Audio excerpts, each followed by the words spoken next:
This is the story of a man who never picked up a gun, never raised a sword. And yet, his voice shook the walls of injustice. A leader who was silenced by a bullet, but whose dream still lives on. Martin Luther King Jr. was born on January 15, 1929, in Atlanta, Georgia. His father was a preacher, and his mother a teacher.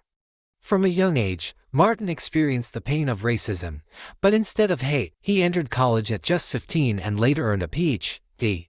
in theology.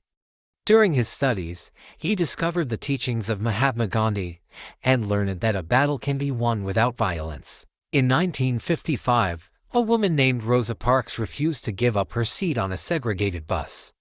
Martin Luther King Jr., only 26 at the time, stepped forward to lead a protest. What followed was the Montgomery Bus Boycott, a peaceful resistance that lasted over a year. Eventually, the U.S. Supreme Court ruled that bus segregation was illegal. In 1963, over 250,000 people gathered in Washington, D.C. Martin stood at the Lincoln Memorial and delivered a speech that echoed through time.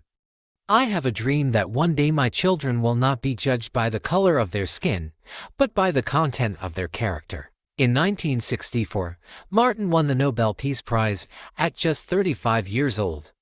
Then came Selma, where peaceful marchers were attacked by police in what became known as Bloody Sunday, but King didn't stop.